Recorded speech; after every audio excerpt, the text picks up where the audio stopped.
တရားရဲ့ခေါင်းစဉ်သက္ကပညာဘာကြီးပြန်ဖတ်မယ်သက္ကပညာအလုံးဖတ်စားသက္ကဆိုတာကတရားမဲ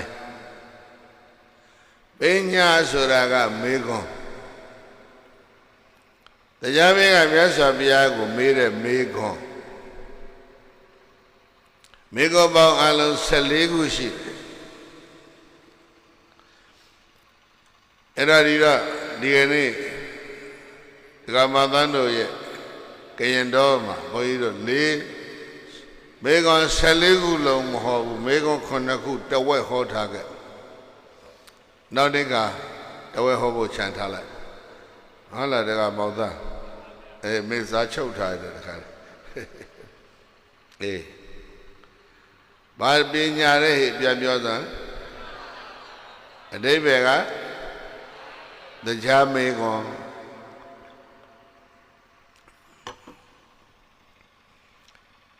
ဧကံသမယခတပမဘဂဝါဘုံတော်6ပါးသခင်ဘုရားရှင်ကိုရောမြတ်သည်မဂရေသူမဂဒတိုင်းတို့၌ရာဇဂဟေတောင်ငါလုံးရန်နွားချံတို့လို့ရသောကြောင့်ဆိုရရွှေမြို့တော်မှာဝါယာဇဂဟေဝေပုံလတောင်ရဝိပါရတောင်ရပန္တဝတောင်ရဣတိကိရိတောင်ရခေစကုတ်တောင်ရလို့တောင်ကြီးကလုံးကံခုနွားချံတို့လို့ရသောကြောင့်ဆိုရရွှေမြို့တော်မှာဝေတိယကေပပတိဝေတိယကတောင်တန်း၌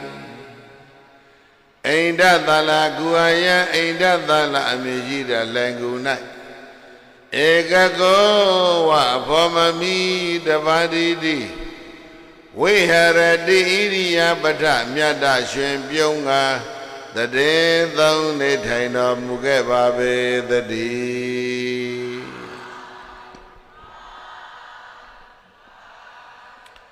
ဘောနာ6ပါးသခင်သဗ္ဗညောဘုရားရှင်ကိုရောမြတ်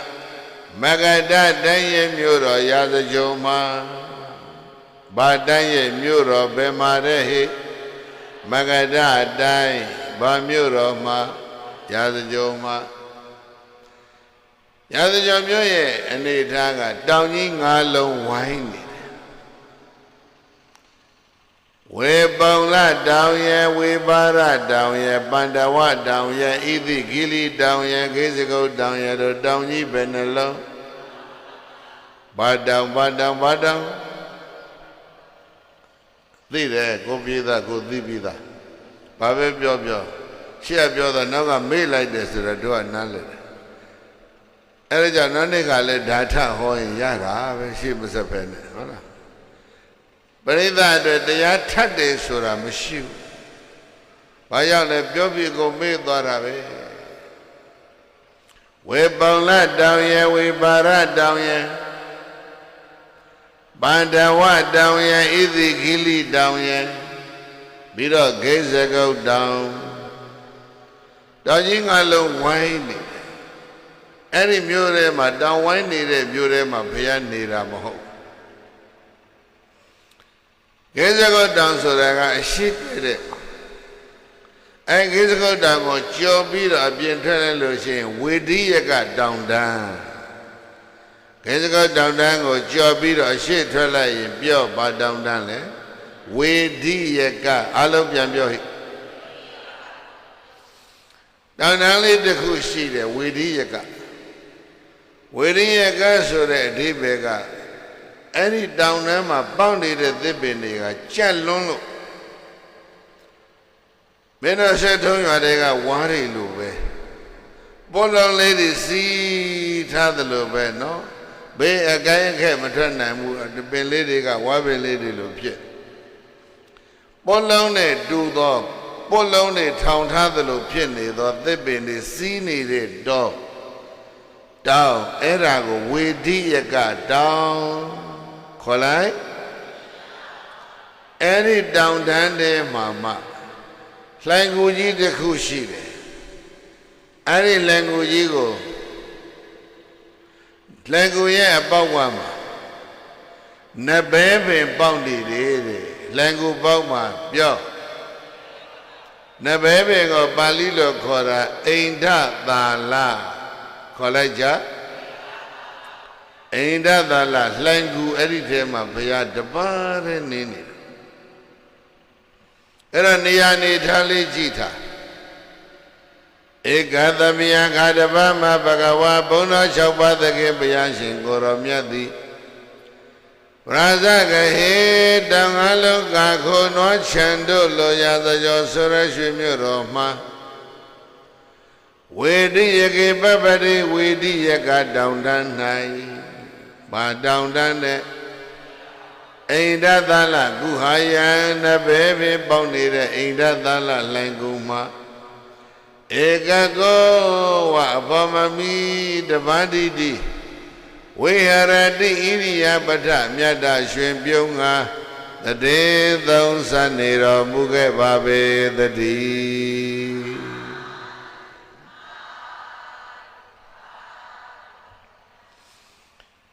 ရသကျော်ရှိပဲဝေရိယကတောင်တန်းကအိန္ဒသရလိုင်ကူမှာမြတ်စွာဘုရားနေနေတယ်အတိပ္ပယ်ကတော့ဒါပါပဲသို့တော်လည်းပဲပါဠိတော်ဒီနဲ့ဘုန်းကြီးတို့ဝေဝေဆာဆာလေးပြောလိုက်တော့နော်ကြည်နိုးစရာတက်ခေါက်အိန္ဒသလလိုင်ကူမှာဘုရားနေနေတော့ဘာဖြစ်လဲလို့ဆိုတော့တခုသောဉာဏ်နေစားနေမဝင်သေးခင်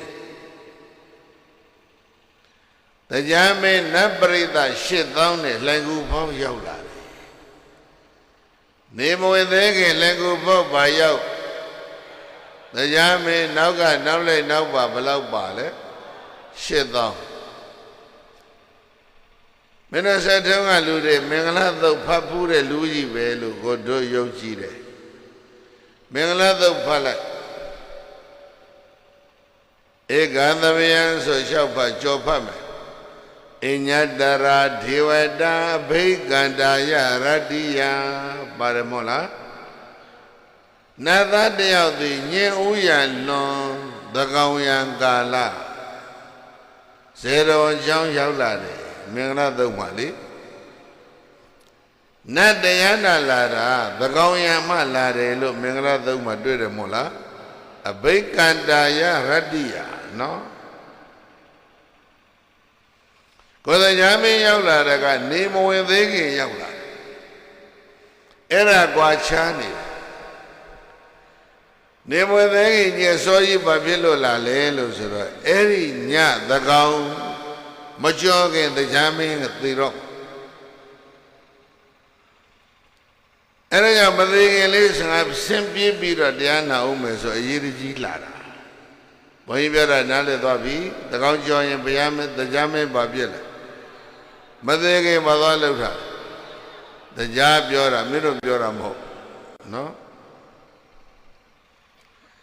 အဲ့တော့တရားမင်းကသူသိမယ်ဆိုတဲ့ဥစ္စာကသူ့ဟာသူဘယ်လိုလုပ်သိလဲလို့ဆိုတော့တို့ဟာသာတို့သိမဲ့ကိစ္စတို့ဟာတို့မသိတာတရားတို့နတ်တို့ကသူတို့ဟာသူတို့ကြိုသိတယ်သိဖို့သိနေရဒီလိုအယောင်နေမှိန်လာတယ်တဲ့နတ်မြတ်ကိုယောင်နေတဖြည်းဖြည်းဘာဖြစ်သွားပြီလဲမှိန်သွားတယ်အဝတ်တွေလည်းပဲညှိုးသွားတယ်အဝတ်တွေဘာဖြစ်လဲကိုယောင်နေမှိန်တယ်အဝတ်တွေညှိုးတယ်နတ်ပန်းတွေလည်းပဲဥယျာဉ်ထဲမှာအကုန်လုံးညှိုးသွားတယ်ပန်းတွေညှိုးတယ်နောက်ပြီးတော့ခန္ဓာကိုယ်ကချွေးတွေထွက်လာတယ်တဲ့ဘယ်နှမျိုးရစည်းစိမ်အလွန်ကြီးကျယ်ပြီပဲသူစည်းစိမ်ထဲမှာသူမပျော်တော့ဘူးတဲ့ဘယ်တစ်မျိုးလဲ5မျိုးအဲ့ဒါနတ်များမှာသေနမိတ်5ပါးပြောသေနမိတ်5ပါးကဘာတွေလဲပြန်ပြောပါအယောင်နေမိန်တယ်အဝတ်တွေညှိုးတယ်ပန်းတွေညှိုးတယ်ချွေးတွေထွက်တယ်နတ်စည်းစိမ်ကြီးကျယ်ပြီမဲ့ဘာဖြစ်လဲမပြောတော့ဘူးဒုစရတော့ကခုအယောင်လဲမမေဘူးပြီးတွေလင်းကုန်နေတာပဲဟုတ်တယ်မဟုတ်လားရှမ်းလွန်းလို့ကိုင်းကြီးထဲမှာချွေးရလဲထွက်เสียအကြောင်းမရှိဘူးဒီလိုပေါ့လားဒီမှာလည်းစက်ကူပန်းနေဆိုတော့ညှိုးเสียအကြောင်းမရှိတော့ဘူးမောင်တန်းလှုပ်ထားတာ အဲ့တော့မင်းတို့တော့သေးကိုမသေးတဲ့လူတွေပဲတရားကအဲ့ဒီနမိတ်၅ပါးထင်တော့သူ့ဟာသူကြည့်တယ်ငါသေတော့မယ်ဘယ်ချိန်သေးမလဲသူ့ကိုသူတွက်တယ်တွက်လို့ရတယ်တရားပြောတာတကောင်းမကြောခင်သိမှာသိပြီးရင်ငါတရားမင်းပြန်ဖြစ်ပါအောင်မလားမသေးကြဘူးအဲ့ဒါစိတ်ပူသွားတာတကောင်းကြောရင်သိမယ်သိပြီးရင်တရားမင်းပြန်ဖြစ်မလားဖြစ်မဖြစ်မသေးကြဘူးယောဂပွဲကနီးလာပြီယောဂပွဲအတွက်တော့ပြင်ရတော့မယ်နောက်တစ်ချိန်ယောဂပွဲကအမတ်မပြန်ဖြစ်ပါအောင်မလားသိကြဖို့အရေးကြီးတယ်မို့လားနောက်တစ်ချိန်ယောဂပွဲအမတ်ပြန်ဖြစ်ဖို့သိကြမှကလထိုင်ပြန်ထိုင်ရမယ်လေကိုလည်းတရားမင်းကတရားပြန်ဖြစ်ဖို့သိကြအောင်ငါတရားပြင်းနာလိုက်အောင်မယ်ဒီလိုကဲတော့သိကြခြင်းဘာလို့ကတရားသာပြင်းနာကြတရားတော့အဲ့ဒါပဲအဲ့ဒီလိုဖြစ်တာအဲ့တော့သေခါနီးသကောင်းရသိမယ်လို့ဆိုတာလေးသတိထားလိုက်အဲ့ဒါကြောင့်နေမဝင်ငယ်ခတ်စောစောဆင်းမှပဲဘုရားပေမလဲကြည့်လိုက်တော့ဘုရားတွေ့ပြီဝေရိယကတောင်ကြီးကအိန္ဒသလလှိုင်ကူမှာဘသူရှိလဲဘုရားရှိနေမဝင်ငယ်ငါသွားမယ်ငါကြောင့်သားတွေနွားတောင်မသိရသေးဘူးတရားမင်းကလှိုင်ကူပေါက်ရောက်လာတာဒီကနီးလို့နော်တကောင်းရသိမှမို့လို့ခတ်စောစောသူဆင်းလာလေကိုပေါက်ရောက်တော့လေကူကတကားပိတ်ထားတယ်ဘုရားကလေကူတဲ့တပါးတဲ့တရားမင်းမဝင်ရဘူးရှင်မောအခါမိုးကြီးရောက်လာတာကိုသကောင်းကျော်မှလာရမယ်တရားနေမွေငယ်ရောက်တော့ဘုရားတကားကိုမခောက်ရဲဘူးအဲ့တော့ဘာလို့လဲလို့ဆိုတော့သူနဲ့အတူတူပါလာတဲ့နတ်8000တဲမှာနတ်သားတစ်ယောက်ပါတယ်ပင်စသီခနတ်သားပင်စသီခနတ်သားပြောကြပင်စဆိုတာ5ခုသီခဆိုတာရောင်တုံးအဲ့ဒီနတ်သားမှာရောင်တုံးဘယ်နှထုံးရှိတယ်ခင်မိခြင်းအဲ့ဒါလောက်ကြနော်ဆက်ထုံးကကောင်းပါလေဘုရားရောင်တုံးပြောက်ပြီးကောင်းမှာအကုန်ဖျို့ဖျဲဖြစ်ကုန်တာဘာဖြစ်မှန်းကိုမသိနော်ရောင်တုံးကိုမရှိတော့ပင်စသီခကရောင်တုံးလေး9တုံးနဲ့စောင်းတီးတော်ခေါင်းတဲ့နတ်သားအောက်ရှိသည်မဲ့လို့ပဲဘေလူကနတ်ဆောင်ဆိုတာကိုတီးတယ်မြတ်စွာဘုရားစီမကြမကြသူသွားတယ်အဲ့ဒါကြောင့်ဘုရားနဲ့ယဉ်နီးနေတယ်အဲ့ဒီနတ်သားကဒီပွဲမှာသူပါလာတယ်တဲ့အဲ့ဒါတရားကအားရှိသွားတယ်ငါမသွားရဘူးပိစသိကအရင်လွတ်မယ်ဟေကပိစသိကသွားမင်းလိုင်ကိုရဲမဲအရင်မင်းဝင်သွားတရားမင်းလာတယ်ဆိုတာမင်းမြတ်စွာဘုရားကိုရှောက်လိုက်ကွာသတင်းပေးလိုက်ကွာဆိုတော့ပိစသိကနတ်သားကကောင်းပါပြီဆိုတော့စောင်းလေးပိုက်မတ္တထသူအရှင်သခင်တရားမင်းကိုနောက်ပြန်လှည့်ပြီးတော့ဟောစစ်သားအရာရှိငယ်ငယ်ကအရာရှိကြီးကြီးကိုနောက်ပြန်လှည့်ပြီးတော့ဆလံပေးသလိုပေါ့လေအယုသေးပေးသလိုတရားမင်းကိုသူကအယုသေးပေးဖို့နောက်ပြန်လှည့်လိုက်တာအဲ့ဒီမှာတွေ့သွားတယ်ဘာတွေ့လဲလို့ဆိုတော့တရားမင်းရဲ့မိဖုရားကြီး4ယောက်အနားမှာသူ့ရည်စားနတ်သမီးပါလာတရားမင်းကလည်းမိဖုရား4ယောက်ရှိတယ်အဲ့ဒါကြောင့်တရားပြန်ဖြစ်ရှင်တာမှတ်ထားဆက်ထုံးတရားမသေးခြင်းမူသေရင်ဘာဖြစ်မလဲအဲ့ဒီ4ယောက်သူများကောက်သွားရင်ဒုက္ခလေကလထိုင်ပြန်မရရင်သူစနေမရ4ယောက်ကိုသူပြန်ယူသွားမှာအဲ့ဒါတရားသိပြန်ဖြစ်ရှင်တာအဲ့ဒါကြောင့်ငါသောတရားနာမယ်ဆိုတော့ပြီးတော့အခုလင်ကူပေါက်ရောက်နေတော့ရှေးမှန်ကျဲကရှေးပြေးဖြစ်နေပြစ္စတိခကိုလွတ်တော့ကောင်းလာပါပြီသူဝင်ပြောမယ်ဆိုအလှမ်းပြန်နောက်ပြန်လဲအယုသေးလဲပေးလိုက်ရောမိဖုရားကြီး4ယောက်နားမှာဘာတွေ့တယ်သူ့ရည်စား သူရိယဝိသသာတဲ့နတ်သမီးအဲ့ဒါတော့တွေ့တာအဲ့ဒီသူရိယဝိသသာနတ်သမီးကတိမ်ပရုနတ်မင်းကြီးရဲ့သမီးသူကြိုက်လို့စောင်းတဲ့တီတီသခင်ဆိုပြီးတော့ရေးစားလှဲ့ပြီးတော့လူပြိုလှဲ့ဖျားရောက်နေတာကြာလာပြီမအောင်မြင်ဘူးဒီမှာတော့ခွင့်ရင်ရပြန်မဟိဆိုပြီးတော့ရေးစားလည်းလှမ်းပြီးတော့မျက်စာပြစ်လိုက်သေးတယ်တရားမင်းလည်းအယုတ်သေးပြစ်လိုက်သေးတယ်စောင်းပိုက်ပြီးတော့လှန်ကူထဲဝင်သွားတာနတ်ပရိသတ်ကဘလောက်ပါလာလဲ8သောင်းအဲ့ဒါလှန်ကူထဲဝင်သွားမြတ်စွာဘုရားကိုရှစ်ခိုးပြီးတော့တရားမင်းလာတဲ့အကြောင်းကိုမလျှောက်ဘူးအဲ့ဒီကောင်လုံနေတာစောင်းလေးပိုက်ပြီးတော့မြတ်စွာဘုရားတပည့်တော်စောင်းသခြင်းလေးနဲ့ပူဇော်ပြရစေဆိုပြီးတော့စောင်းတိသခြင်းဆိုပြီးတော့ဘုရားကိုပူဇော်နေတာသူကအချိန်ဆွဲနေတာဝန္တေတေပိတရံပတ္တိဒိဗရံသူရိယဝိသသေစောင်းသခြင်းကဘာတွေတိလဲလို့ဆိုတော့သူကြီးစားသူရိယဝိသသနတ်သမီးရဲ့အလှအပတွေကိုဖွဲ့နှွယ်ထားတဲ့သခြင်းဖြင့်အဲ့တော့သူရိယဝိသသနတ်သမီးအလှပတွေဖွဲ့ပြီးတော့တအားကုန်ကြီးဆိုးနေတော့အပြင်ဘက်မှာရှိနေတဲ့တရားမင်းကတော်တော်စိတ်တူသွားပြီဒီကသူငါကိစ္စမပြောဘူးသူကိစ္စသူလုပ်နေတယ်နားထောင်တဲ့ပရိသတ်ဘယ်လောက်လဲမင်းတို့ဆက်ထုံးမှာနားထောင်တဲ့လူ8000ရှိရလားမရှိရင်စောင်းမတီးဘူးရှိရင်ငါစောင်းလေးတီးလိုက်အောင်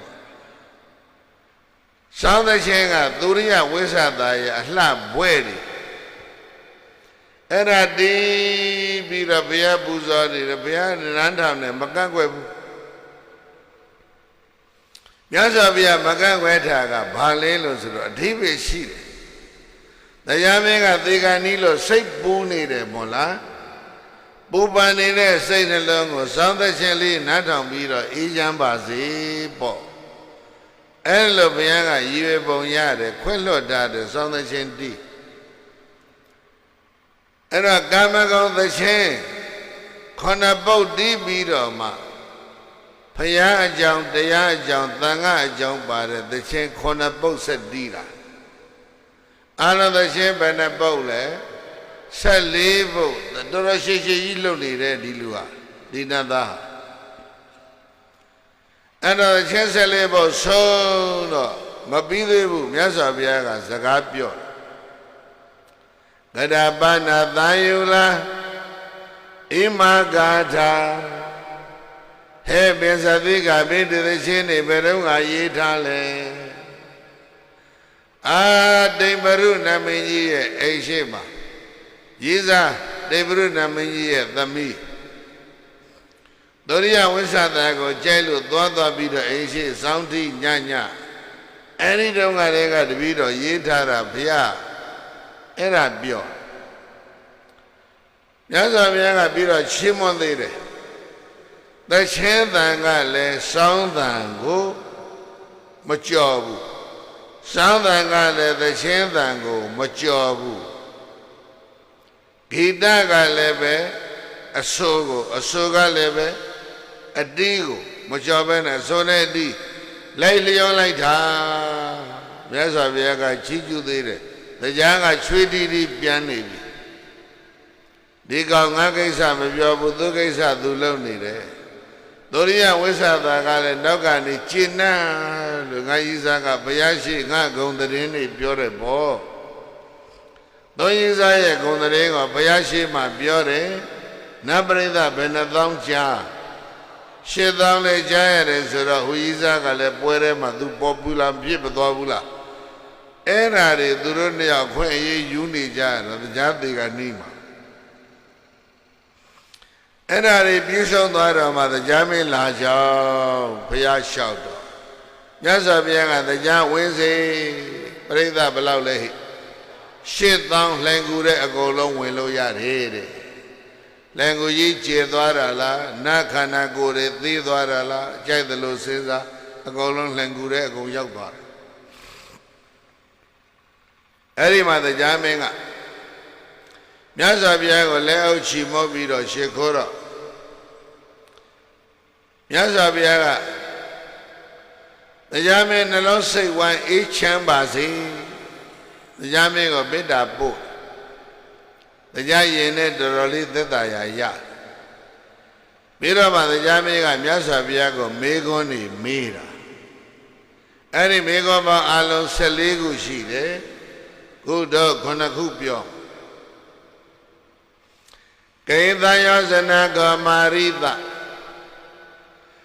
ဒေဝမနုဿသုရဏကကန္တပယေစင်ညေတန္တိပုထုကာယဒေအဝေရအတန္တအသပတ္တအဗျာပိစ္ဆဝိဟရေမှုအဝေရိနော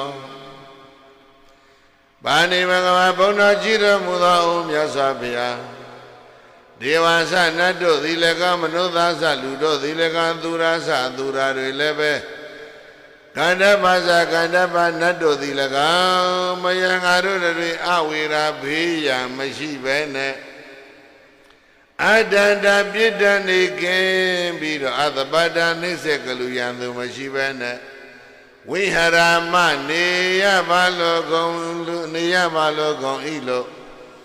ဗဒ္ဒနာကရွန်တိဆုတောင်းခြင်းပြုကြတယ်ဘုရားနတ်ဒီနဂါရီဂလုံးနေဂုံမနေရက်ခိုက်ဒီကန္တပါရီအကုန်လုံးဘေးရန်ကင်းကွာချမ်းသာစွာနေရပါလို့ဤတို့အမြဲတမ်းဆုတောင်းတယ်ပန္နာတာပေမဲ့လို့ဒီတို့နတ်တို့သည်အသူရာရီကနဂါရီဂလုံးနေအသဝေရဘေးရန်နေများပြီးတော့သဒန္တာပြစ်ဒဏ်နေသင့်ပြီးတော့သတ္တပါဒံနှိစ္စကလေးယံသူတွေပွားပြီးတော့မှဝေရဏိနေကြတယ်ဘုရားဘေးရန်ကင်းကွာချမ်းသာစွာနေရပါလို့ဤလိုပဲလိုပဲဆုတောင်းစေကားမူဘေးရန်နေသင့်ပြီးတော့နေကြရတယ်အဲ့ဒါဘာကြောင့်လဲကိဉ္စယောဇနာပဲအပြစ်ကြောင့်လဲလို့ဘယ်တန်ရောစင်းကြောင့်လဲလို့သေကဒေဝရမိရဏတေကောဆွာရဇာမေတိဘဂဝန္တဘုံတော်6ပါးသခင်ဘုရားရှင်ကိုရောမြတ်ကိုအပေါစီသိလို့ရင်နဲ့မေမြန်ရှာလေတော့တတိ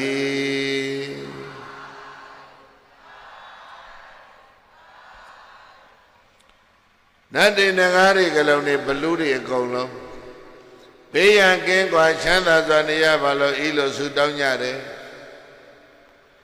ဘုန်းကြီးတို့ပြိဿလည်းပဲဒီလိုပဲဘေးရန်ကင်းရပါလို့ဤလိုဆုတောင်းဘုန်းကြီးတို့ပြိဿလည်းပြုနေတာပဲမဟုတ်လားမေတ္တာပို့လိုက်ရင်သဗ္ဗေတ္တအဝေရာဟွန်တုကနောက်မှနော်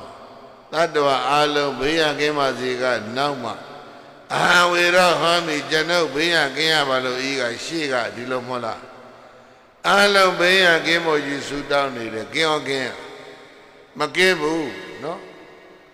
တမျိုးမျိုးနဲ့တဲ့အကုန်လုံးဘေးရန်နေဓာန်နေအကုန်သိနေတာလည်းရှာပတယ်ဘေးရန်ကင်းကွာချမ်းသာစွာနေရပါလို့ဤလိုဘယ်လိုပဲဆုတောင်းဘေးရန်မကင်းဘူးအဲ့တော့ဘေးရန်နေသိနေတာဘာကြောင့်လဲတရားမင်းမြတ်စွာဘုရားကိုဒါစမေးတယ်နည်းနည်းရှာပတယ်အဲ့တော့တရားမင်းရဲ့မိကွန်းကလောကကြီးဘေးရန်သိတာဘာကြောင့်လဲဒါပဲမဟုတ်လားအဲ့ဒါမှဒါဘုရားဖြေလိုက်ဣဒာမေစရိယသံယောဇနာကောဒေဝနာမိန္ဒဒေဝမနုဿသုရဏကကန္တမယေစင်ညေသန္တိပုထုကာယတေသဝေရသတ္တန္တသတ္တပတ္တသဗ္ဗပစ္ဆဝိဟရန္တိသဝေရိနောဒေဝနာမိန္ဒနတ္တကိုသုရတဲ့သက်ကတရားမေဣဒာမေစရိယသံယောဇနာဣသာနဲ့မစ္စရိယဆိုတဲ့ဒီတရားနှစ်ပါးကြောင့်ပြောရပါနဲ့ပါလဲဣသာနဲ့မစ္စရိယဘာနဲ့ပါရှပနက်ရှိလုပ်ပေးပါဣသာဆိုတာကကိုပိုင်နဲ့သူရဘသူ့ဟာသူပိုင်နေတာကိုကိုကမကျေနပ်ကာတဇင်ကနေ20ကနေ30တဲ့အိမ်ကနေတိုက်အဲ့တော့သူတစ်ပါးကြီးပွားတိုးတက်သွားတာကိုကြည့်ပြီးတော့ကြားပြီးတော့မချေမနှက်ဖြစ်နေတာကဘာလဲလဲဣဒ္ဓခေါ်သူ သူတစ်ပါးရဲ့ကြီးပွားတိုးတက်ဖြစ်ထွန်းအောင်မြင်မှုတွေကိုလက်မခံနိုင်တဲ့သဘောဟာမှလည်းအိဒါအဲ့ဒါဘေးရန်များခြင်းရဲ့အကြောင်းမိမိကိုယ်တိုင်မိမိကံနဲ့ဉာဏ်နဲ့ဝရိယနဲ့ရထားတဲ့ကိုယ့်ရဲ့ပိုင်ဆိုင်မှုတွေရှိဝဥစ္စာတွေလေယာမြေအိုးအိမ်တိုက်တာစပါးစီဆန်းရွှေငွေဘာလို့မှဝေမပေးနိုင်ဘူးဆိုတာကဘာလဲလဲမစ္စရိယအလနာလျော်မှတ်တာအိမ်သာကသူတစ်ပါးအပေါ်မှာမကျေနပ်တာမစ္စရိယကကိုယ်ဥစ္စာဝေမပေးခြင်းတာအဲ့ဒါကိုပိုင်တာကိုဘယ်သူမှရှယ်ယာမလုပ်ချင်အဲ့ဒီအိမ်သာမစ္စရိယတရားဒီနှစ်ပါးဟာကဘာမှာဘေးရန်များခြင်းရဲ့အကြောင်းပဲအိမ်သာမစ္စရိယသံယောဇတာမနာလိုခြင်းနဲ့ဝတ္တော်ခြင်းဆိုတဲ့အိမ်သာမစ္စရိယတရားဒီနှစ်ပါးကြောင့်ဒေဝဆန္ဒတို့သည်၎င်းမနုဿသလူတို့သည်၎င်းသဝေရာဘေးရန်နေများပြီးတော့သဒန္တာနှိမ့်ဆက်တဲ့ပြစ်ဒဏ်တွေခံကြရပြီးတော့သသပတယံသူတွေဝိုင်းပြီးတော့ဝိဟရန္တိနေကြရတယ်လို့သတ္ထနလူတော်ဆရာမြတ်စွာဘုရားကိုရောမြတ်ကသက္ကသဒေဝနာမိတ္တသနတ်တေကိုဆိုရသောတရားမင်းရဲ့ပညာမေခွန်းကိုဗျာကရောတိဆုံးဆိုင်မရှိဟုတ်တိုင်းမှန်စွာဖြေချတော်မူလိုက်ပါပေသတည်း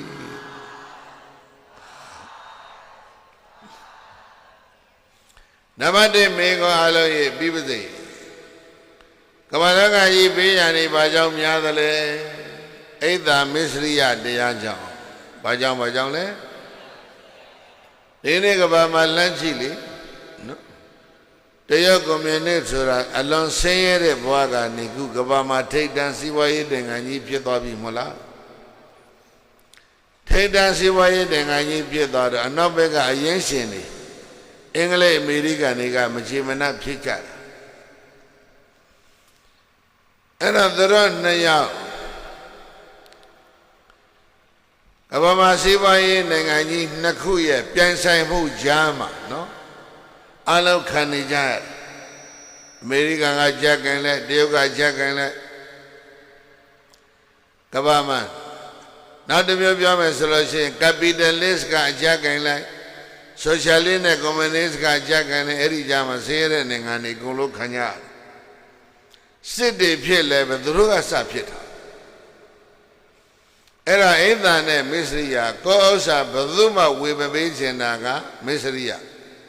သူ့ဟာသူချမ်းသာနေတာကိုမကြည်မနှက်ထိုင်ဖြစ်နေတာကဘာလဲလဲအိဒါအဲ့ဒီနှစ်ခုပွားရင်ကဘာမှာတိုးပွားရင်ဘေးရန်များပြီလို့မြတ်စွာဘုရားတရားကိုဖြည့်တယ်အဲ့ဒါတရားကနောက်တစ်ခုတက်လာတယ်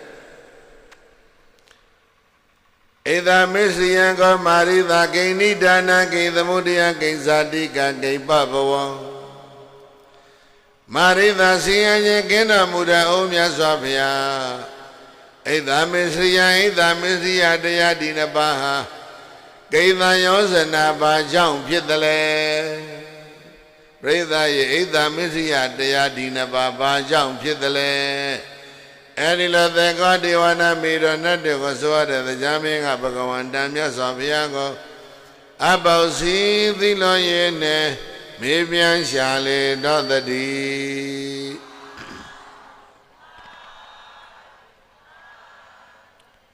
ဧသာမစ္စရိယဘာကြောင့်ဖြစ်တယ်လဲဧသာမစ္စရိယဘယ်ကလာတယ်လဲအဲ့ဒါဆက်မေးအဲ့ဒါမြတ်စွာဘုရားရဲ့အဖြေဧသာမစ္စရိယံကမာရိသဧသာမစ္စရိယံကဒေဝနာမိန္ဒပိယပိယနိဒာနံပိယပိယသမုဒယံဒေဝနာမိန္ဒနတ်တို့ကိုဆိုရတဲ့သက္ကတရားမေဧသာမစ္စရိယံချစ်ချင်းတဲ့ဧသာမစ္စရိယံမနာလိုခြင်းဝတ္တော်တင်းဆိုတဲ့ဒီတရားနှစ်ပါးဟာပိယပိယနိဒာနံချစ်ချင်းနဲ့မုန်းခြင်းကြောင့်ဖြစ်တာအလုံးပြောရင်ဧသာမစ္စရိယတရားဘယ်ကလာသလဲချစ်ချင်းနဲ့မုန်းခြင်းပါဠိလိုဖတ်ခြင်းရင်ပိယအပိယအလုံးဖတ်ပိယဆိုတာကချစ်တာအပိယကဘာလဲလဲမုန်းတာ ချစ်ချင်းမောင်းခြင်းရှိနေသမျှဘာတွေရှိမလဲအိဒါမစ္စရိယဖြစ်လွယ်လွယ်ကလေးပဲဘုန်းကြီးတို့ပြိဿကြီးစဉ်းစားချစ်တယ်တော့နော်လူလိုချင်းချစ်တာခဏတည်းဘုန်းကြီးပြောပြမယ်ဒီမှာဘုန်းကြီးကြိုက်ပြတယ်ဒါပါလေးလေနာယီကလေးနော်ဒေါ်လာ250လောက်တန်ဖိုးရှိတယ်ဟောဒီနာမှာသံဃာတော်တွေထိုင်းနေတယ်ဆရာတော်တရားပွဲပြီးရင်နာယီလေးတပည့်တော်တို့ပေးခဲ့ပါလို့ဆိုရင်ဒီဘုန်းကြီးပေးမယ်ထင်လားမပေးဘူးဘာဖြစ်လို့မပေးလဲဒီနာယီလေးချင်းနေတာဟုတ်တယ်မဟုတ်လားနာယီပဲပြောတာကျန်တာမင်းတို့ဆက်ပြောနော်ကိုယ်နိုင်လေးသိချိုင်နေတော့ဘိနာဘုန်းကြီးတွေကတောင်းရင်မပေးဘူးဆိုတာဒီဘုန်းကြီးတွေကဘာပြောလာနာမည်ကြီးဒီစတော်ကြီးကကွာပိဿံနေတဲ့တရားဟောသိရတယ်နိုင်လေးတော့မပေးဘူးဆိုတယ်ဒီဘုန်းကြီးတွေကျင့်တတ်အောင်မလားအဲ့ဒါပဲဘေးရန်ပွားဆိုတာအဲ့ဒီလိုစတာသိချမ်းသာကြွယ်ဝတဲ့တိုင်းပြည်ကြီးတွေကဆင်းရဲတဲ့တိုင်းပြည်တွေကိုဝေပေးနေရဂရေကျွယ်တဲ့တထေးကြီးတွေကလည်းစားစရာမြည်တဲ့ဆင်းရဲသားတွေကိုဝေပေးနေရအဲ့လိုဝေငှပေးကမ်း၍နေခြင်းဟာနော်ငြိမ်းချမ်းရေးရဲ့အခြေခံဘာလို့များပိုင်တဲ့ပုဂ္ဂိုလ်တွေကဘယ်သူမှဝေမပေးခြင်းဘူးသူ့အသူချမ်းသာတာကိုလည်းပဲဝိုင်းပြီးတော့မကျေနပ်ကြဘူးအဲ့ဒီအိဒါတရားမေစရိယတရားဒီနှစ်ပါးရှိနေသမျှကာလပတ်လုံးဘာဖြစ်လဲဘေးရများတယ်အဲ့ဒီဘေးရန်ဘေကလာလေချစ်တာနဲ့မုန်းတာကလာဘုန်းကြီးတဲ့ပြောမယ်ချစ်သူကိုဘယ်သူဝေပေးမလဲကိုချစ်တဲ့ကိုချစ်သူကိုမောင်သားမင်းချစ်သူကိုဘယ်သူဝေပေးမလဲမပေးဘူးလာမထီးနဲ့ဓာတ်နဲ့တွေ့သွားမယ်ဒီလိုမဟုတ်လားအေးချစ်သူအတွက်ကြတော့ဘာဖြစ်လဲဝန်တိုးတယ်ဘာတရားလဲအိဒါတရားsorry မစ္စရိယတရားကိုယ်တဲ့သားတဲ့ချစ်သူတွေဝမ်းဝမ်းလင်နေတဲ့လူတယောက်မြင်လိုက်ရင်လေကိုကတော့တယောက်တည်းဟိုကတော့ချစ်သူတွေဝမ်းဝမ်းလင်နေပြန်ပြီဆိုပြန်တော့လေနောက်လူကိုဘာဖြစ်လဲကိုကမကျေနပ်ပြန်ပရသပတိအသာနာလက္ခဏာအိဒါသူတစ်ပါးရဲ့ပိုင်ဆိုင်မှုတွေကိုဝမ်းမမြောက်နိုင်ရင်အဲ့ဒါအိဒါကိုယ့်ရဲ့ပိုင်ဆိုင်မှုကိုသူတစ်ပါးဝေမပေးနိုင်ရင်မစ္စရိယအဲ့တော့ချစ်ချင်းနဲ့မုန်းချင်းတင်တစ်ခုကအိဒါမစ္စရိယရဲ့အခြေခံအကြောင်းပဲဒီဝနာမိန်တဏတေကိုဆိုရတဲ့သက္ကသကြမင်းပိယပိယံချစ်ချင်းနဲ့မုန်းချင်းဆိုတဲ့ဒီသံယောဇဉ်တရားဒီနှစ်ပါးကြောင့်အိဒါမစ္စရိယအိဒါနဲ့မစ္စရိယဆိုတဲ့ဒီတရားနှစ်ပါးကသံဝတ္တတိဖြစ်တယ်အိဒါမစ္စရိယတရားဒီနှစ်ပါးကပိယနိဒာနာချစ်ချင်းမုန်းချင်းကြောင့်ဖြစ်တာချစ်တာတွေမုန်းတာတွေရှိနေသမျှကာလပတ်လုံးကဘာကြီးမှာဘေးရန်များမယ်လို့သတ်တာနာလူတော်ဆရာမြတ်စွာဘုရားကိုရမြတ်ကပြကရောတိစုံဆိုင်မရှိဟုတ်တိုင်းမှန်စွာဖြေချမ်းတော်မူလိုက်ပါပေသတည်း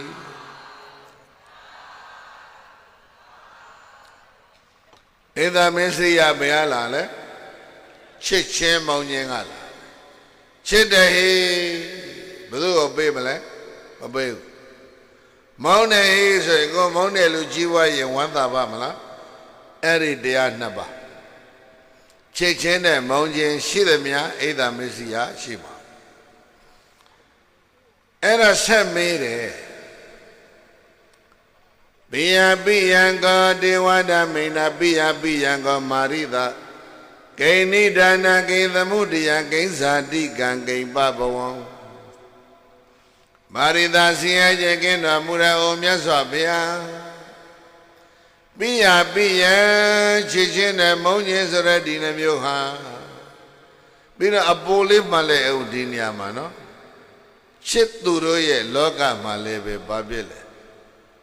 သစ္စာတရားကွယ်ပြောက်နေတယ်ဒါကမန္လိစတော်ဘုရားကြီးရဲ့သုံးသပ်ချက်ချစ်သူရဲ့လောကမှာဘာပြောက်နေလဲသစ္စာချင်းရချစ်တဲ့လူအတွက်အကုန်လုံးဝိုင်းပြီးတော့ကိုချစ်တဲ့လူကမှားတာတွေလုပ်ချင်တယ်လို့ဝိုင်းပြီးတော့ကိုကကာဘာပေးနေမှာပဲမို့လား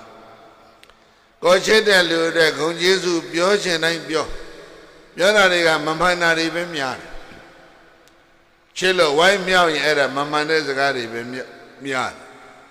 မောင်းတဲ့လူအတွက်ကြပြန်တာဘလောက်ပဲတောနေနေဘလောက်တက်နေနေဘလောက်ကောင်းနေနေမကောင်းတာပဲပြောတယ်ဒီလိုမဟုတ်လားပြန်ပြောမယ်ချစ်သူအတွက်ဆိုလို့ရှိရင်ချစ်လွန်းလို့ဗာရိကြီးပြောလဲအကောင်းနေကြီးပြောတယ်မမှန်တာများမောင်းတဲ့အတွက်လည်းပဲမုန်းလို့ဆိုပြီးတဲ့ဗာရိပြောလဲမကောင်းတာတွေကြီးပြောတယ်အဲ့ဒီမကောင်းတာတွေလည်းမမှန်တာတွေပဲများအဲ့ဒါချစ်သူမောင်းသူရှိသမျှချစ်ချင်းနဲ့မောင်းချင်းနဲ့ရှိသမျှကာလပတ်လုံးကဘာမှာဗတရားကွယ်ပြောက်တယ်သစ္စာတရားကွယ်ပြောက်သွားတယ်ဒါကမလီစရဘုရားကြီးရဲ့မဂဒေဝမှာသုံးသပ်ချက်ကလေးပြောပြတယ်ကိုရဏီမှာတရားဆက်ပြီးတယ်ချစ်ချင်းနဲ့မုန်းချင်းဘယ်ဟလာ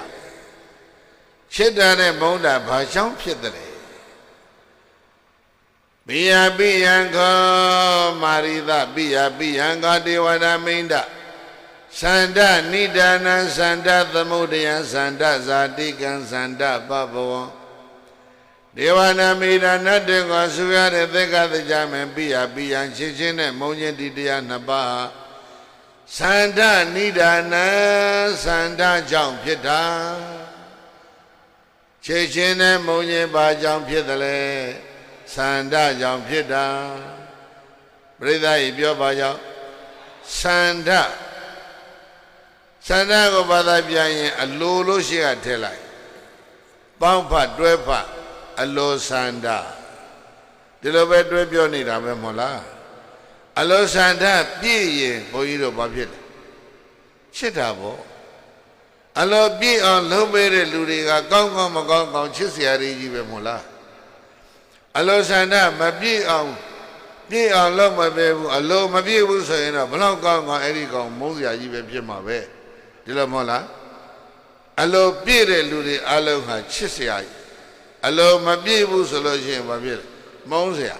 သန္တပြည့်ရင်ချစ်မယ်သန္တမပြည့်ရင်ဘာဖြစ်လဲမုန်းတယ်အဲ့ဒါကြောင့်ချစ်ခြင်းနဲ့မုန်းခြင်းဘာကြောင့်ဖြစ်သန္တကြောင့်ဖြစ်တယ်ပိယပိယကဒေဝနာမိန္ဒာသန္တနိဒာနံသန္တသမုဒယသန္တဇာတိကံသန္တပပဝံဒေဝနာမိန္ဒာနတ်တေကိုဆူရတဲ့သက္ကသကြမယ်ပိယပိယံချစ်ချင်းနဲ့မုန်းချင်းဆိုတဲ့ဒီတရားနှစ်ပါးဟာသန္တနိဒာနံသန္တကြောင့်ဖြစ်တယ်သန္တပြည့်ရင်ချစ်တယ်ပေါ့သန္တမပြည့်တော့မုန်းတယ်ဘုန်းကြီးတို့ငယ်ငယ်ကကြောက်ဝင်းဆိုတော့ဘုရားကြီးအသက်80 80အော်ဂါထာအရွတ်ဖတ်လက်တေကောင်းအပြောဟောလက်တေကောင်းဓမ္မရိကမဖြစ်တဖြစ်အရွယ်တော့ကကြောက်ဝင်းဆိုတော့တရားတွေလိုက်ပြီးတော့ဟိုနင်းယူဖို့ဆိုနာရတယ်အဲ့ဒီမှာပြောသွားတယ်ဆိုတော့ကြီးပြောသွားတယ်တခုမှတ်မိတယ်သဘောကြတော့ပြုံးပြန်သဘောမကြတော့ဘာဖြစ်လဲမုံပြန်ဟုတ်လားသဘောကြရင်ဘာဖြစ်လဲပြုံးတယ်သဘောမကြရင်မုံတယ်သဘောကြတော့ပြုံးပြန်သဘောမကြတော့မုံပြန်ပြုံးပြန်မုံပြန်နှစ်ဖက်နှစ်ရန်မှတ်တာအဲ့ဒါရန်ကြီးပဲပြုံးတဲ့လူလည်းရမယ်မုံတဲ့လူလည်းရမယ်ပြုံးသူမုံသူနှစ်ခုစလုံးဟာရန်သူကြီးပဲအဲ့ဒါဒီထဲမှာငါပြုံးတယ်ငါမုံတယ်ငါသဘောကြတယ်ငါသဘောမကြဘူးဆိုငါကိုမထက်လိုက်နဲ့တဲ့သဘောကြတော့ပြုံးပြန်သဘောမကြတော့မုံပြန်ပြုံးပြန်မုံပြန်နှစ်ဖက်နှစ်ရန်ငါမပါရကိုယ်ပိုင်ဉာဏ်နဲ့ကြံအမှန်သိတော့တန်တိအိနိဗ္ဗာန်လို့ကြောက်ဝဲဆိုတော့ရွတ်သွားတာလေးငယ်ငယ်ကနားထောင်ဘူးလေအဲ့ဒါခုဒီမှာတရားမင်းရဲ့မင်းကောင်းကနော်မြတ်စွာဘုရားဖြေထားပိယချေချင်းတဲ့မုန်းချင်းဆိုတဲ့ဒီတရားနှစ်ပါးဟာသန္တနိဒာနံသန္တသမုဒယံသန္တကြောင့်ဖြစ်တာလို့ဘဂဝါဘုန်းတော်၆ပါးတကယ်ဘုရားရှင်ကိုရောမြတ်ကသက်္ကသဒေဝနာမိန္ဒသနတ်တို့တည်းတရားမင်းရဲ့ပညာမေကောင်းကိုရာကရောတိဆုံးဆိုင်မရှိဟုတ်တိုင်းမှစွာဖြေချတော်မူလိုက်ပါပေသတည်းပရိသတ်ခွင်းဆယ်ကလေးမပေးနဲ့လောကကြီးဘေးရန်နေဘာကြောင့်များဣဒ္ဓမင်းစီယကြောင့်ဣဒ္ဓမင်းစီယဘာကြောင့်ဖြစ် ချစ်ချင်းမောင်းခြင်းကြောင့်ချစ်တာတွေမုန်းတာတွေပဲကလား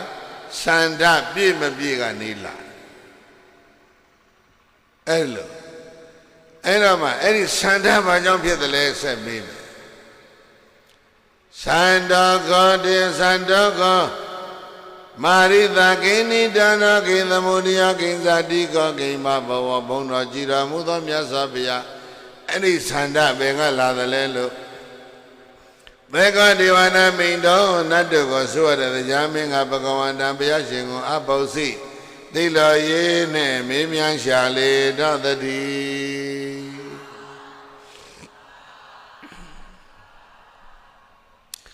စန္ဒဘယ်ကလာတယ်လဲလို့မေးတဲ့အခါမှာမြတ်စွာဘုရားအဖြေကစန္ဒကဒေဝနာမိန်တာဝိတက်ကနိဒာနောဝိတက်ကသမုဒယဝိတက်ကဇာတိကောဝိတက်ကပဘဝဒေဝနာမိန်တာနတ်တော်ကိုဆိုရတဲ့သက္ကတရားမင်းစန္ဒစန္ဒဟာဝိတက်ကနိဒာနောဝိတက်ကြောင့်ဖြစ်တာပြောဟိဘာကြောင့်ဖြစ်ဝိတက်ဝိတက်ဆိုတာတွေးကြမ်းနေတာကိုဝိတက်ခေါ်ဝိတက်ကနိဒာနာဝိတက်လျင်အကြောင်းရရှိတယ်ဝိတက်ကသမုဒိယဝိတက်လျင်သမုဒိယရှိတယ်ဝိတက်ကဇာတိကဝိတက်ကပဘဝဝိတက်လျင်အစအမွန်ရှိတယ်လို့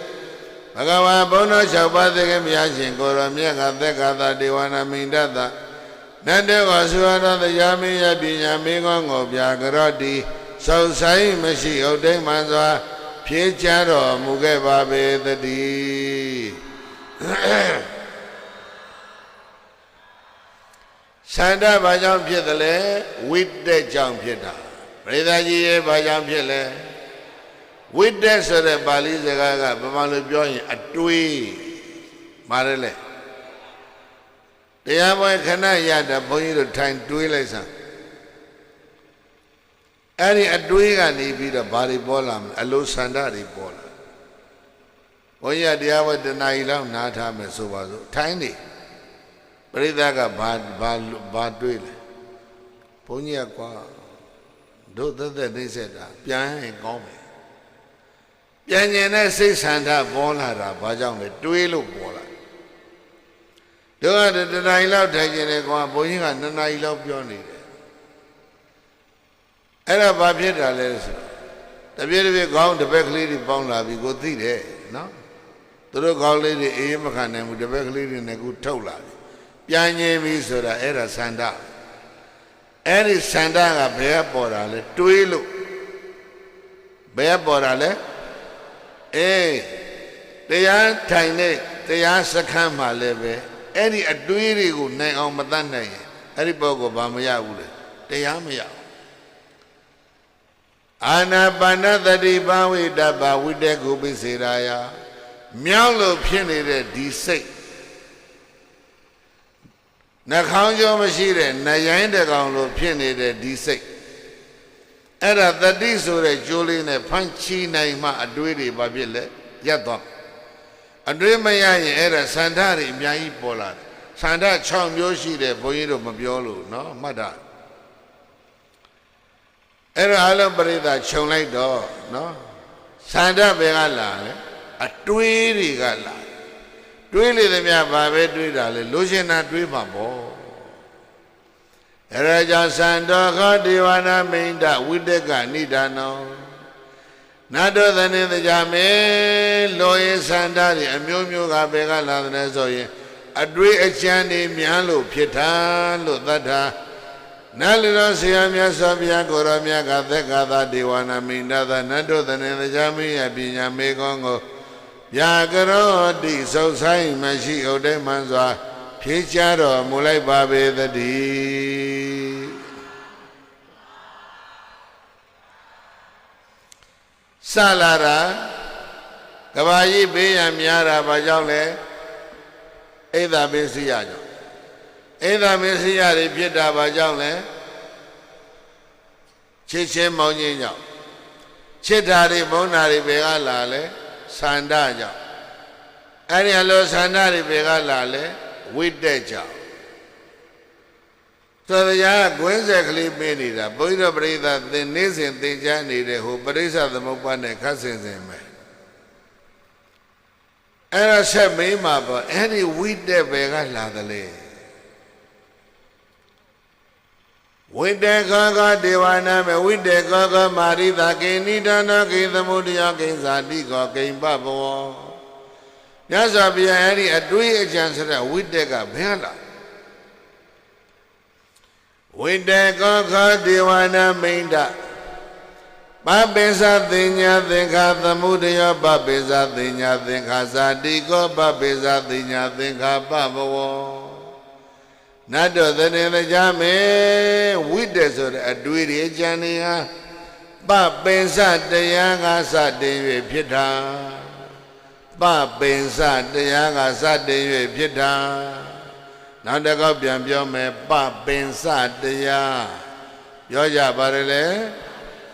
အေးပပင်စဆိုတဲ့ပါဠိစလုံးကိုဗမာလိုပြောမယ်သန္တရာကိုချက်ထွင်တဲ့တရားဘာကိုချက်ဒုက္ခကိုချက်ထွင်တဲ့တရားကိုပပင်စဒုက္ခကိုဘုန်းကြီးတို့ကကြုံအောင်လုပ်ရမှာ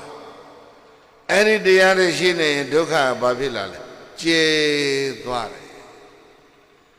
အနာကိုတဖြည်းဖြည်းကြုံအောင်သိသိရမှာစိတ်မှပြီးတော့အနာကြီးတစ်ကိုယ်လုံးပြန့်သွားသလို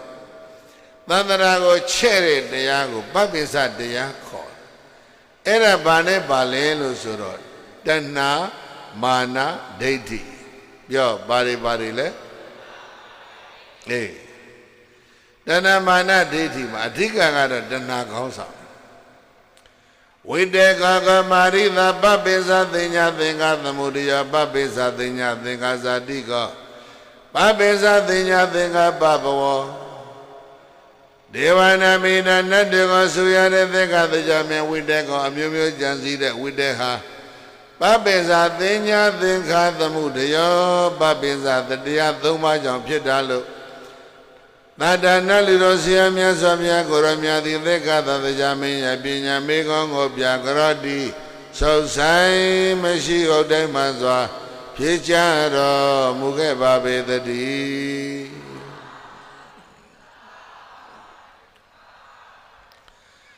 ပပိစတရား၃ပါးကြောင့်ဖြစ်တာ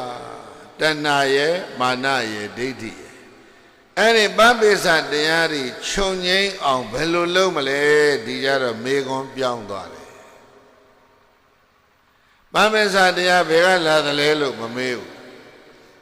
တဏှာမာနဒိဋ္ဌိတဏှာကောင်းဆောင်တဲ့ဒီတရား၃ပါးခြုံငိမ့်အောင်မြတ်စွာဘုရားကြီးဘယ်လိုလုပ်ရမလဲအဲ့ဒါဆက်ပြီးတော့မြတ်စွာဘုရားကပြောလိုက်တယ်တဏှာကောင်းဆောင်တဲ့ပပိစတရားခြုံငိမ့်ရေးအတွက်ဝေဒနာရှုရမယ်ပြောပါရှုမယ်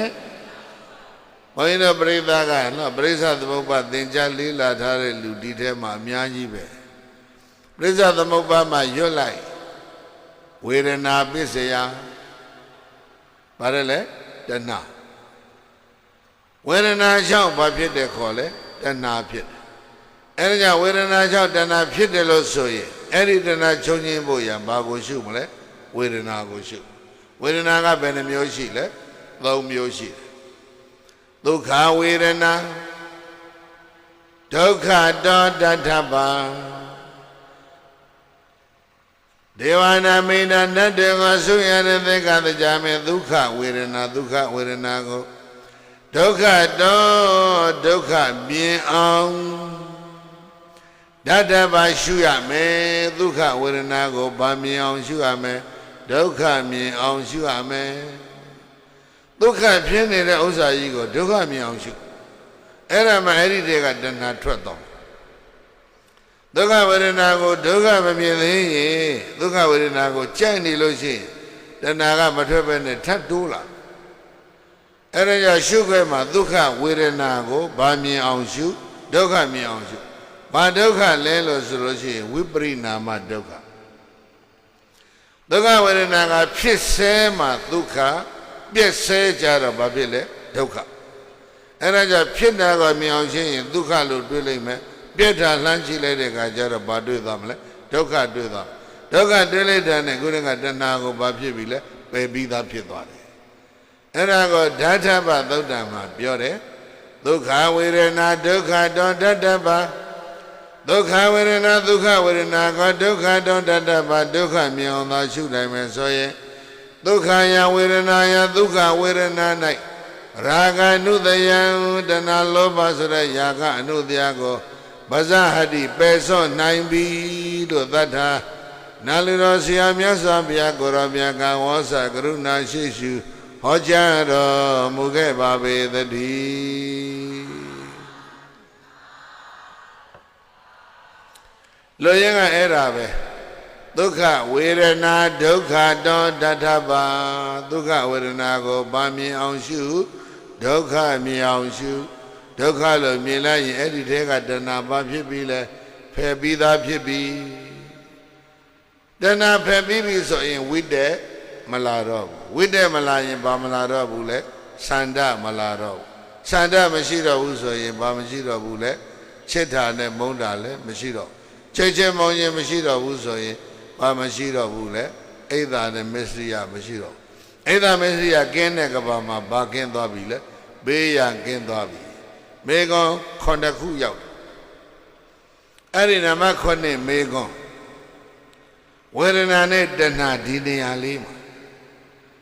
မြတ်စွာဘုရားပေးတော်မူတဲ့ရှုခွက်ကိုဘုန်းကြီးပြန်ပြောမယ်မှတ်မိသွားအောင်လို့နော်ဒုက္ခဝေဒနာဒုက္ခတောတထပါဒါလေးပဲ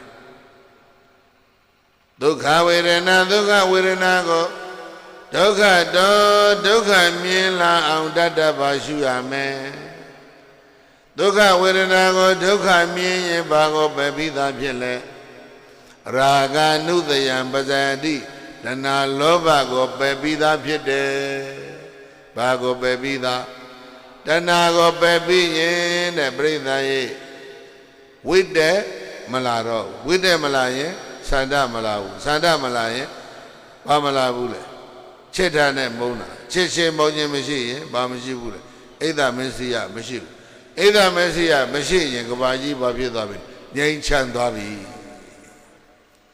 အဲ့ဒါဟောတော့နမစေ9အရောက်အဲ့ဒီဝေဒနာနဲ့တဏှာဒုက္ခဝေဒနာကိုဒုက္ခမြင်အောင်ရှုလို့ဟောတဲ့ဒီနေရာမှာနော်တရားမင်းသောတာပန်ဖြစ်သွားတယ်မြတ်စွာဘုရားရှိတော်မောက်မှာတရားနိုင်နေရင်တရားမင်းသောတာပန်ဖြစ်တယ်သောတာပန်ဖြစ်လို့လည်းပြီးတော့တရားမင်းအဲ့ဒီမှာချက်ချင်းသိသွားတယ်သိသွားပြီးတော့မှဘုရားရှိခိုးတရားအသစ်ဆက်ဆက်ချက်ချင်းပြန်ဖြစ်တယ်အောစရာ3ခုတပြိုင်နက်တည်းတဏှာတည်းဖြစ်တယ်ဝေဒနာရှုခွဲရဲ့အဆုံးမှာတရားမင်းပြောဘာဖြစ်လဲသောတာပန်ဖြစ်ပြီးတော့ဘာဖြစ်လဲသိတယ်သိပြီးတော့ဘာဖြစ်လဲတရားအသစ်ပြန်ဖြစ်တယ်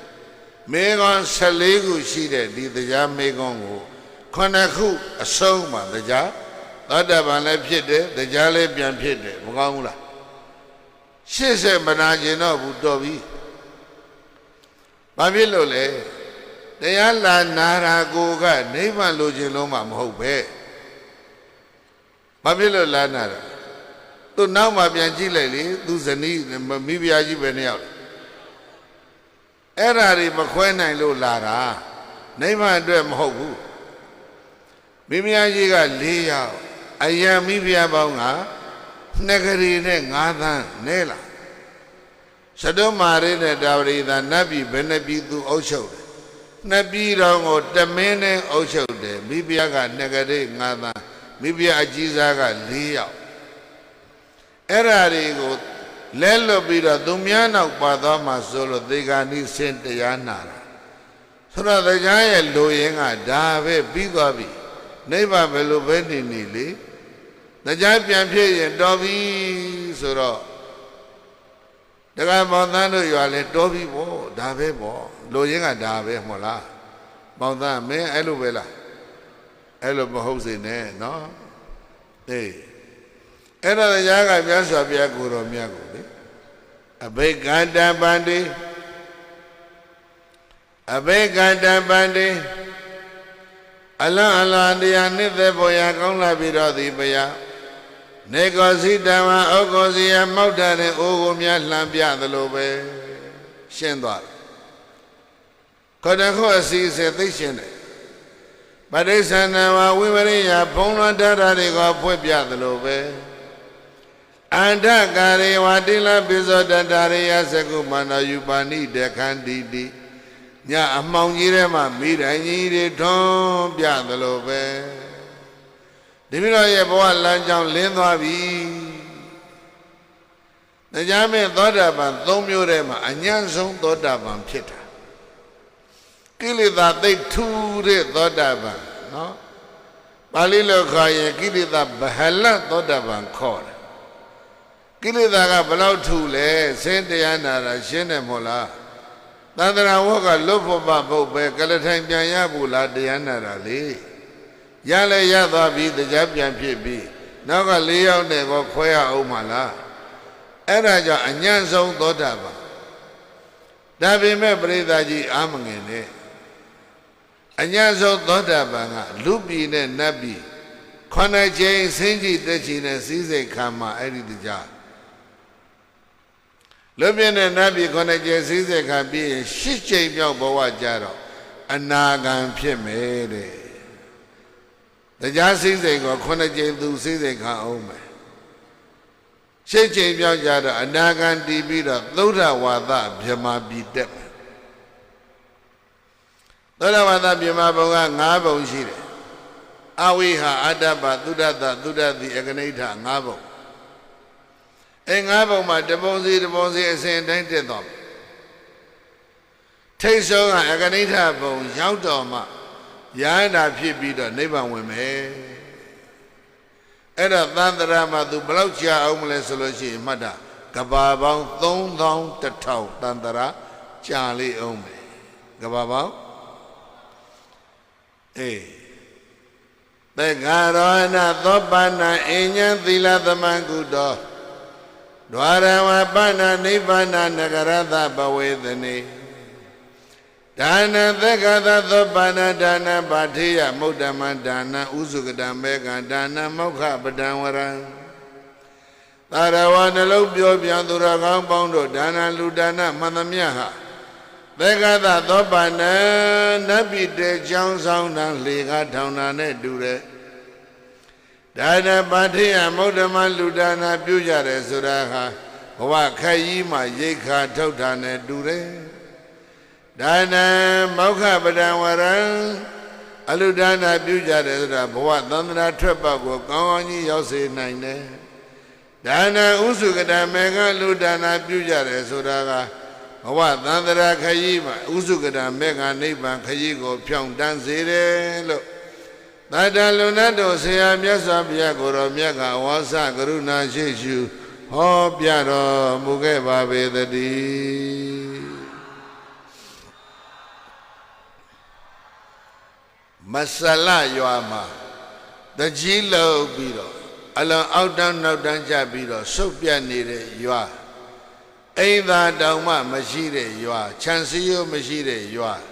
ရေတွင်းရေကန်မရှိတဲ့ရွာစာသင်ကျောင်းမရှိတဲ့ရွာဆေးရုံမရှိတဲ့ရွာဘိုးဘွားရေးသာမရှိတဲ့ရွာရွာအုပ်ချုပ်တဲ့လူကြီးတွေရဲ့စီဝေးစရာခမ်းမဆောင်ရုံးခန်းတောင်မရှိတဲ့ရွာဘာရွာလဲမဆလပြောရဘာရွာလဲအဲ့ဒီရွာမှာတကြီးလုတ်ခဲ့တာတရားလုံးဆေးကလည်းဆောက်ဆေးရုံလည်းဆောက်လူအယုံဆောက်ဘိုးဘွားရေးသားဆောက်အချိုးမကြပဲနဲ့ဖယုတ်ဖယက်ဆောက်ထားတဲ့အိမ်တွေပြည့်ပြီးတော့တန်းစီရေးဆောက်လမ်းတွေပေါက်ချမ်းစီရိုတွေကအိမ်တိုင်းအိမ်သာဆောက်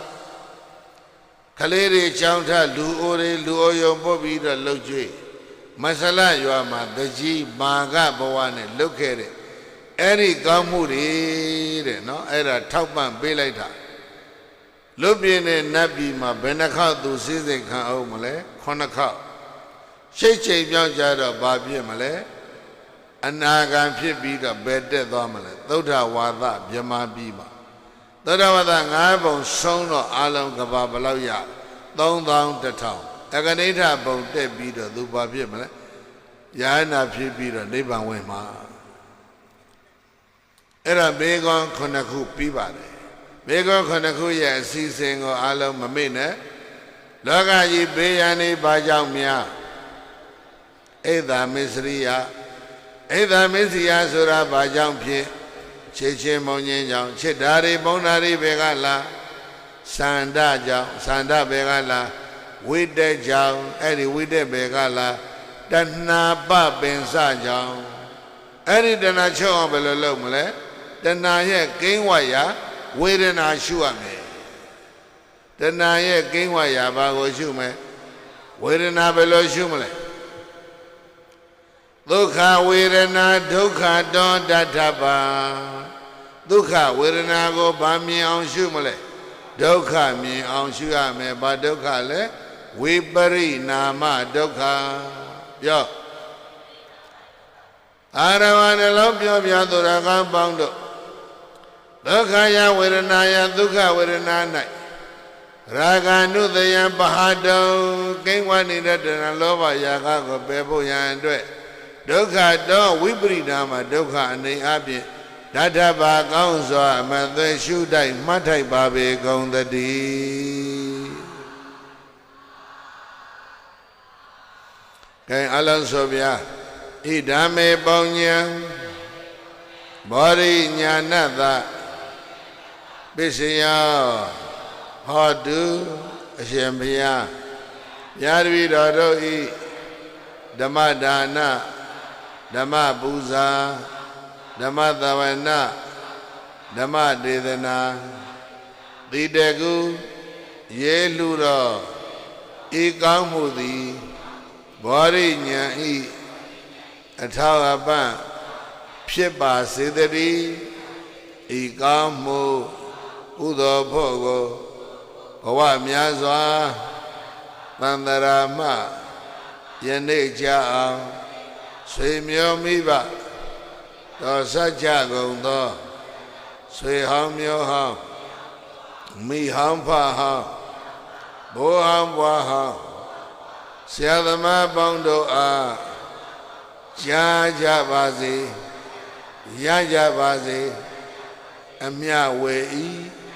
ကြားကြားသမျှကုသိုလ်ဝေစုအယယူ၍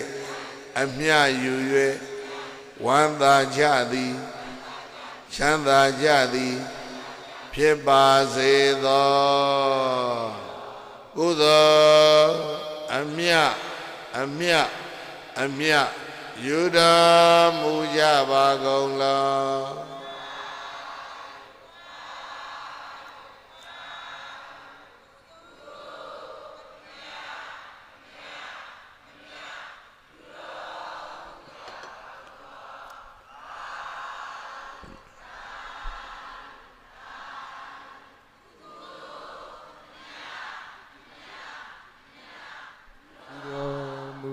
ဘာဂုဏသာသာ